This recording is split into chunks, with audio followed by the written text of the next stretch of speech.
একটা YouTube channel তো আমরা সবাই তৈরি করতে জানি। যদি আপনার একটি জিমেল অ্যাকাউন্ট তৈরি করা থাকে তাহলে আপনার একটি অটোমেটিক্যালি ইউটিউব চ্যানেল তৈরি হয়ে গেছে। ইউটিউব চ্যানেল তৈরি করা নিয়ে ইউটিউবে হাজার হাজার ভিডিও রয়েছে। আপনি যে কোনো একটা ভিডিও দেখে একেবারে সিম্পল কয়েকটি ক্লিকের মাধ্যমে মোবাইল, কম্পিউটার, যে কোনো একটা ডিভাইস দিয়ে ইউটিউব চ্যানেল তৈরি করতে পারেন। ইউটিউব চ্যানেল তৈরি করা সহজ হলেও একটা ইউটিউব চ্যানেল গ্রো করা অনেক কষ্টের বিষয়। একটা ইউটিউব চ্যানেলকে গ্রো করার জন্য যে কষ্টগুলো করতে হয় সেগুলোকে আপনাকে ভাগ ভাগ করেই করতে হবে। আপনি শুধুমাত্র এক জায়গায় লেগে থাকলে হবে না। সো এই ক্ষেত্রে প্রাথমিকভাবে আপনি যে কষ্টটা করবেন সেই কষ্টটা যেন সফল হয় তার জন্য প্রথমেই আপনাকে আপনার চ্যানেলটাকে প্রফেশনাল লুক দিতে হবে এবং আপনার চ্যানেলটাকে সুন্দরভাবে অপটিমাইজ করতে হবে। সো আজকের ভিডিওতে আমরা দেখব কিভাবে একটি ইউটিউব চ্যানেল আর্ট ডিজাইন করা যায়। ইউটিউব চ্যানেল আর্ট ডিজাইন কিন্তু অনেকটা হার্ড, যদিও অনেকে সহজ মনে করে থাকেন। যদি আপনি সিম্পল একটু টেকনিক জেনে যান তাহলে ইউটিউব চ্যানেলের যে আর্টটি রয়েছে সেটি অ্যাকুরেটভাবে ডিজাইন করা আপনার জন্য একেবারে সিম্পল বিষয় হয়ে যাবে। সো আজকের এই ভিডিওতে আমি শিখাবো কিভাবে আপনি একেবারে খুব সিম্পল ওয়েতে কিভাবে আপনার চ্যানেলের আর্টটি ডিজাইন করবেন এবং অ্যাকুরেটভাবে মোবাইল, কম্পিউটার এবং ট্যাব যে কোনো ডিভাইসে যেন রেসপন্সিভ হয় সেভাবে আপনি এই ডিজাইনটি শিখতে পারবেন। সো ভিউয়ার্স, আমরা চলে যাই কম্পিউটার স্ক্রিনে। আমরা কম্পিউটার স্ক্রিনে দেখব কিভাবে এই কাজটি করতে হয়। ওকে, এখন আমরা কম্পিউটার স্ক্রিনে চলে আসলাম। গত পর্বে আমরা লোগো কিভাবে ডিজাইন করতে হয় সেটা দেখেছিলাম। আজকের পর্বে আমরা ব্যানার ইমেজ ডিজাইন করব। সো এখন ব্যানার ইমেজ ডিজাইন করার জন্য এটার পিক্সেল কত হবে সেটা দেখে নিব। এটা অ্যাটলাস 2048 ইন্টু 1152 পিক্সেল হবে এবং এটার সাইজ হবে 6 MB অথবা এর চেয়ে কম। এখন আমরা এটা দেখে নিলাম। দেখার পর আমরা ক্যানভা টুলে চলে যাব। গত পর্বেও আমরা এই টুলটি ইউজ করেছিলাম। ক্রিয়েট ডিজাইনে ক্লিক করব। সো একটা নতুন এখান থেকে কাস্টম সাইজ নিয়ে যাব। সো এই সাইজ অনুযায়ী আমরা এখান থেকে দেখেই একটি কাস্টম সাইজ এখান থেকে সিলেক্ট করব। তাহলে 2048 ইন্টু 1152 এখানে পিক্সেল সিলেক্ট করে নিলাম। সো এখানে দেখে অবশ্যই কনফার্ম হয়ে নিতে হবে যেন এটি ভুল না হয়। এরপরে আমরা এখান থেকে ক্রিয়েট নিউ ডিজাইনে ক্লিক করব। তাহলে আমাদের একটি নতুন ডিজাইন তৈরি হয়ে যাবে। সো আমরা একটি নতুন ডিজাইন এখানে সিলেক্ট করে নিলাম। এখন আমরা এটাকে ডিজাইন করব। ডিজাইন করার জন্য একটি ইউটিউব চ্যানেলের উদাহরণ দেখে নিই আমরা। সো আমরা একটি ইউটিউব চ্যানেল ভিজিট করি। সো আমরা আমাদের এই ওল্ড চ্যানেলটা দেখে এখান থেকে শিখি। এখানে দেখতে পাচ্ছেন যে চ্যানেল আর্টটি আমরা ইউজ করেছি সেটা খুবই ছোট। এখানে আমরা যদি দেখি সেটি অ্যাডজাস্ট হয়ে আছে। সো এখানে আমরা যদি দেখি তাহলে সাইজটা অনেক বড়, কিন্তু এই সাইজের ইমেজ যদি আমরা এখানে অ্যাড করি তাহলে কিন্তু অ্যাড হবে না। আমরা এটি দেখতে পাচ্ছেন কোন পিক্সেলে নিয়েছি। সো আমরা ঠিক এই চ্যানেলে যেভাবে আমরা অ্যাডজাস্ট করেছি একইভাবে কিভাবে অ্যাডজাস্ট করতে হয় যে কোনো চ্যানেলের জন্য সেটি আমরা এখন স্টেপ বাই স্টেপ দেখব। সো এখন আমরা এখানে প্রথমে পিক্সেল নিলাম। এরপরে আমরা এখানে আপলোডে একটি অলরেডি ইমেজ আপলোড করে রেখেছি। সো এই ইমেজটি আমরা ব্যবহার করব। এটি আপনারা ভিডিও ডেসক্রিপশনে পেয়ে যাবেন। সো এখন আমরা এটি ব্যবহার করার জন্য এটার উপরে ক্লিক করব। যেহেতু আমরা আগেই এখানে আপলোড করে রেখেছি, আপনারাও ক্যানভাতে প্রথম এটি আপলোড করে নেবেন। সো ক্লিক করে এখানে নিয়ে আসলাম। এখন এখান থেকে আমরা টেনে এটাকে এটার সাথে অ্যাডজাস্ট করে নিব যেন পিক্সেলটা অ্যাকুরেটভাবে হয়। সো এখন আমরা মাঝখানে যে এরিয়াটি রয়েছে শুধুমাত্র এটাকে ডিজাইন করব। তাহলে আমাদের এই চ্যানেল আর্টটি অ্যাকুরেটভাবে ডিজাইন করা যাবে। সো এখন আমরা এটি ডিজাইন করার জন্য প্রথমে আমরা একটি ব্যাকগ্রাউন্ড এখান থেকে সিলেক্ট করব। সো আমরা এখানে এলিমেন্টস থেকে এখানে ব্যাকগ্রাউন্ড লিখে সার্চ করি তাহলে অনেকগুলো ব্যাকগ্রাউন্ড আমরা পেয়ে যাব। সো এখানে ব্যাকগ্রাউন্ড সার্চ করতেছে, এখানে ক্লিক করলাম, দেন ফটোতে ক্লিক করলাম। সো ফটোসে ক্লিক করার পর এখানে অনেকগুলো ব্যাকগ্রাউন্ড কিন্তু আমরা ইতিমধ্যে ডিফল্ট দেখতে পাচ্ছি।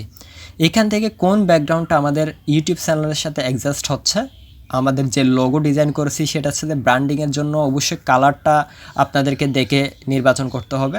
সো এখান থেকে অনেকগুলো ব্যাকগ্রাউন্ড কিন্তু আমরা দেখতে পাচ্ছি, যে কোনো একটা আমরা সিলেক্ট করতে পারি। এইটাই আমরা সিলেক্ট করলাম এখান থেকে, হালকা ব্ল্যাক, এটার ভিতরে একটু লাইট আলো রয়েছে। সো এটাকে অ্যাডজাস্ট করে নিচ্ছি। জাস্ট মাঝখানে যে এরিয়াটা রয়েছে এই এরিয়াটাকে আমরা ডিজাইন করব। আমরা টেনে এটাকে এটার সাথে অ্যাডজাস্ট করে নিচ্ছি। আপনারাও ঠিক এইভাবেই কাজটি করবেন। এখন আমরা এটার উপরে যে সকল এলিমেন্ট রাখতে হবে সেগুলো রাখব। সো আমরা এটাকে একেবারে অ্যাকুরেটভাবে অ্যাডজাস্ট করে নিব যেন কোনো ধরনের ভুল না হয় এইখানে।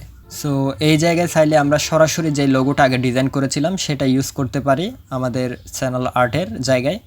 সো আমরা এখানে এটা প্রথমে একবার বসিয়ে দেখি। সো এটা তেমন কিন্তু যাচ্ছে না চ্যানেল আর্টের সাথে। সো আমরা আগে যে লোগোটা ডিজাইন করেছিলাম সেটা ওপেন করে নিই। এখান থেকে আমরা এলিমেন্টগুলোকে কপি করে নিব। প্রথমে আইকনটাকে কপি করে নিচ্ছি, কন্ট্রোল সি দিয়ে আমি কপি করলাম। সো দেন এখানে এসে কন্ট্রোল ভি দিয়ে পেস্ট করে দিব। সো তাহলে এখানে পেস্ট হয়ে গেল। এটাকে টেনে আমরা বড় করে নিব যেহেতু এটা খুবই ছোট। সো এই জায়গা থেকে আইকনটাকে আমরা আমাদের মতো করে অ্যাডজাস্ট করে নিব আমাদের চ্যানেল আর্ট অনুযায়ী। সো ব্যানারটা কিন্তু ডিজাইন করার সময় অবশ্যই এগুলো আপনাদেরকে অনুসরণ করতে হবে। এখন আমরা যে টেক্সট সেগুলোকে নিয়ে আসব। আমরা এখানে সিলেক্ট করলাম এগুলোকে, এন্ড এখন এখানে নিয়ে এসে কন্ট্রোল ভি দিয়ে পেস্ট করে দিচ্ছি। সো এগুলোকেও এখানে এনে বড় করে নিতে হবে। সো এখন আমরা আইকনের সাথে এই যে লেখাগুলো চ্যানেলের নাম সেগুলো অ্যাডজাস্ট করে নিব যেন আমাদের চ্যানেলের ব্যানারটাকে দেখতে ভালো লাগে এবং ব্র্যান্ডিংয়ের জন্য আমাদের এই চ্যানেল আর্টটা যেন কাজ করে। এটি কিন্তু খুবই গুরুত্বপূর্ণ একটি চ্যানেলকে ব্র্যান্ড করার জন্য। এখন আমরা আমাদের মতো করে এখানে এগুলো বসিয়ে নিচ্ছি। আপনি আপনারটাকে যেভাবে চান সেভাবে ডিজাইন করতে পারবেন। আমরা শুধুমাত্র এখানে টুলগুলোকে কিভাবে আপনি ব্যবহার করতে পারেন সেই বিষয়টি আপনাদেরকে দেখাচ্ছি।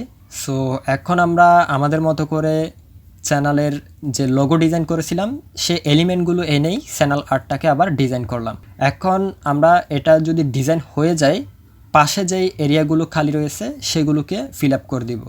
এর জন্য আমরা এটাকে সিলেক্ট করে কন্ট্রোল ডি দিলে একটা ডুপ্লিকেট তৈরি হয়ে যাবে। এখন এটাকে এই জায়গায় বসিয়ে দিচ্ছি। এটাকে সিলেক্ট করে আবার কন্ট্রোল ডি সিলেক্ট করলাম, আবার আরেকটা ডুপ্লিকেট করে এই জায়গায় বসিয়ে দিচ্ছি। তো তাহলে খালি যেই দুই পাশে এরিয়াটা রয়েছে সেটা চলে যাচ্ছে। এখন আমরা এটাকে মনে হয় অ্যাডজাস্ট হয় নাই, টেনে এটার সাথে অ্যাডজাস্ট করে দিলাম। এখন দেখতে পাচ্ছেন সুন্দর একটি চ্যানেল আর্ট বা ব্যানার আমরা ডিজাইন করলাম। পাশে উপরে এবং নিচে যে এরিয়াটি রয়েছে সেই এরিয়া কিন্তু দেখা যাবে না, এটাতে কোনো কিছু করার প্রয়োজন নাই। এখন আমরা এই যে ব্যানারটা ডিজাইন করলাম এটার একটা নাম দিয়ে দিচ্ছি যেন ফাইলের নামটা এসইউতে কাজ করে আর কি। এটা এসইউর উপরে কিন্তু ইফেক্ট আনে। তো ডিপ্লোমা টেক চ্যানেল আর্ট দিয়ে আমরা এটা ডাউনলোড করে নিচ্ছি যেভাবে আমরা লোগোতে দেখিয়েছিলাম। সো পিএনজি ফাইলে আমরা ডাউনলোড করে নিচ্ছি। তবে এখানে আপনাদেরকে অবশ্যই মনে রাখতে হবে যে 6 MBর উপরে হতে পারবে না। এটা যদি 6 MBর উপরে হয়ে যায় তাহলে আপনারা এখান থেকে যে কম্প্রেস ফাইল রয়েছে সেটাকে সিলেক্ট করবেন। সো এরপরে আপনারা ডাউনলোড করবেন। সো আমাদের যেহেতু ফাইলটা 6 MBর উপরে হবে না, দেখতে পাচ্ছেন এখানে 6 MB কিন্তু রিকোয়ার্ড দেওয়া আছে, অর্থাৎ 6 MB থেকে কম হতে হবে। সো এখন আমরা কম্প্রেস না করে সরাসরি এটা ডাউনলোড করে নিচ্ছি ফাইলটা। কম্পিউটারের এখন যে কোনো এক জায়গায় এটি সেভ করতে হবে। আমরা এখানে সেভ করলাম।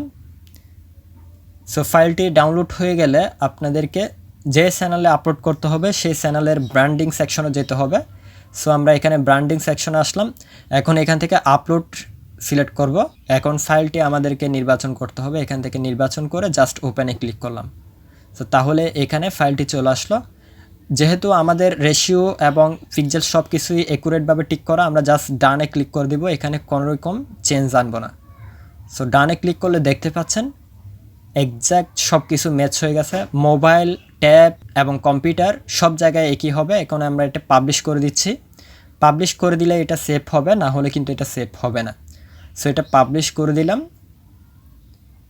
পাবলিশ হয়ে গেলে এই জায়গায় আপনি দেখতে পাবেন যে এটি সঠিকভাবে অ্যাডজাস্ট হয়ে গেছে। ঠিক এভাবেই আপনাকে একটি চ্যানেল আর্ট ডিজাইন করতে হবে। সো এতক্ষণ পর্যন্ত আমরা দেখলাম কিভাবে একটি ইউটিউব চ্যানেলের আর্ট ডিজাইন করতে হয়। যদি এই ভিডিওটি আপনাদের পছন্দ হয় তাহলে অবশ্যই চ্যানেলটি সাবস্ক্রাইব করে সাথে থাকবেন এবং মার্কেটিং সম্পর্কিত এই ভিডিওগুলো অবশ্যই আপনারা বন্ধুদের সাথে শেয়ার করবেন যেন আপনার বন্ধুও মার্কেটিং শিখে অনলাইনে তার বিজনেস গ্রো করতে পারে। সো ভিউয়ার্স, আজকের ভিডিও এই পর্যন্ত। সবাই ভালো থাকবেন। আল্লাহ হাফেজ।